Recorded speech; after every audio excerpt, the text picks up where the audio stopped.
नमस्ते और स्वागत।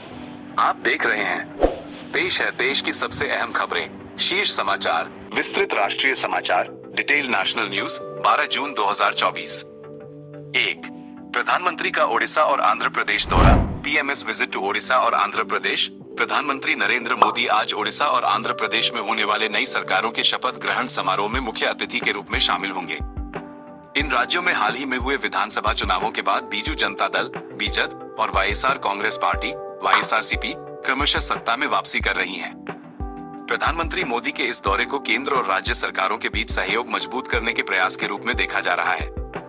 2. जम्मू कश्मीर में आतंकी हमला और सुरक्षा बलों की कार्रवाई, terror attack and security forces action in J&K। Jammu Kashmir के डोडा जिले में स्थित सेना के एक बेस कैंप पर आज तड़के आतंकियों ने हमला कर दिया। हमलावरों ने कैंप के बाहर ग्रेनेड फेंके और फायरिंग की। जवाबी कार्रवाई में सुरक्षा बलों ने एक आतंकी को मार गिराया, जबकि अन्य भागने में सफल रहे। फिलहाल इलाके में सर्च ऑपरेशन जारी है। ये हमला जम्मू कश्मीर में शांति स्थापना की राह में एक बड़ी चुनौती है। 3. नोएडा में दुकानों में लगी आग पर पाया गया काबू, fire in shops in Noida brought under control. Noida के सेक्टर 37 में पेट्रोल पंप के पास स्थित दुकानों में देर रात आग लग गई। आग लगने का कारण अभी तक स्पष्ट नहीं हो पाया है। हालांकि आशंका जताई जा रही है कि शॉर्ट सर्किट के कारण यह हादसा हुआ होगा। दमकल की गाड़ियां मौके पर पहुंची और उन्होंने घंटों मशक्कत के बाद आग पर काबू पा लिया। गनीमत रही कि इस घटना में कोई हताहत नहीं हुआ। 4. कांग्रेस सांसद राहुल गांधी का वायनाड दौरा, राहुल गांधीज विजिट टू वायनाड। कांग्रेस सांसद राहुल गांधी आज अपने संसदीय क्षेत्र वायनाड के 2 दिवसीय दौरे पर जाएंगे। इस दौरान वह विभिन्न कार्यक्रमों में शामिल होंगे और स्थानीय लोगों से मुलाकात करेंगे। वो विकास परियोजनाओं की समीक्षा भी करेंगे और पार्टी कार्यकर्ताओं के साथ बैठक कर आगामी रणनीति पर चर्चा करेंगे। 5. अग्निपथ योजना पर सुनवाई टली, hearing on Agnipath scheme postponed. भारतीय सर्वोच्च न्यायालय ने विवादास्पद अग्निपथ सैन्य भर्ती योजना पर सुनवाई को स्थगित कर दिया है। ये योजना सेना, नौसेना और वायुसेना में युवाओं को 4 साल के कार्यकाल के लिए भर्ती करने का प्रस्ताव करती है। इस योजना का देश भर में विरोध हो रहा है। कई लोगों का मानना है कि यह रक्षा बलों के लिए हानिकारक है और सैनिकों के भविष्य को अस्पष्ट रखता है। अगली सुनवाई 13 जुलाई को होनी है। तब तक इस योजना के कार्यान्वयन पर रोक लगा दी गई है। अन्य मेन वॉर, यूक्रेन में युद्ध 6 महीने से अधिक समय से जारी है। रूस लगातार यूक्रेनी शहरों पर हमला कर रहा है, जिससे भारी तबाही हुई है और हजारों लोगों की मौत हो गई है। युद्ध का कोई अंत नहीं दिख रहा है और इससे वैश्विक खाद्य सुरक्षा और ऊर्जा आपूर्ति पर भी गहरा असर पड़ा है। 7.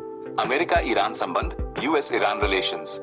अमेरिका और ईरान के बीच तनाव कम होने का कोई संकेत नहीं है। दोनों देशों के बीच परमाणु समझौते को लेकर बातचीत गतिरोध में फंस गई है। ईरान अपने परमाणु कार्यक्रम को आगे बढ़ा रहा है, जबकि अमेरिका ईरान पर प्रतिबंध लगाए हुए है। ये स्थिति मध्य पूर्व में अस्थिरता पैदा कर सकती है। महंगाई का आग, फायर ऑफ इन्फ्लेशन। महंगाई भारत में एक प्रमुख चिंता बन गई है। पेट्रोल, डीजल और खाने के तेलों की कीमतों में लगातार वृद्धि हो रही है, जिससे आम आदमी का बजट बिगड़ रहा है। इसके अलावा रोजमर्रा की चीजों की कीमतें भी बढ़ रही हैं, जिससे लोगों को परेशानी हो रही है। सरकार महंगाई को नियंत्रित करने के उपाय करने की कोशिश कर रही है, लेकिन अभी तक कोई खास सफलता नहीं मिली है। 3. मानसून की दस्तक, मॉनसून अराइवल। देश के कुछ हिस्सों, खासकर केरल में मानसून की बारिश जल्दी आ चुकी है। इससे किसानों को राहत मिली है और खरीफ की फसल की बुवाई शुरू हो गई है। मौसम विभाग के अनुसार मानसून जल्दी कर्नाटक, महाराष्ट्र और गोवा जैसे अन्य राज्यों में भी दस्तक दे सकता है। समय पर मानसून आने से देश की अर्थव्यवस्था को भी बल मिलता है। 4. विदेश मंत्री की अमेरिका यात्रा, foreign ministers US visit. Bharat के विदेश मंत्री एस जयशंकर जल्द ही अमेरिका की यात्रा पर जा रहे हैं। इस दौरान वो अमेरिकी विदेश मंत्री एंटनी ब्लिंकन के साथ विभिन्न मुद्दों पर बातचीत करेंगे, जिनमें सुरक्षा सहयोग, व्यापार संबंध और वैश्विक चुनौतियां शामिल हैं। ये यात्रा दोनों देशों के बीच रणनीतिक साझेदारी को मजबूत करने में मदद करेगी। 5.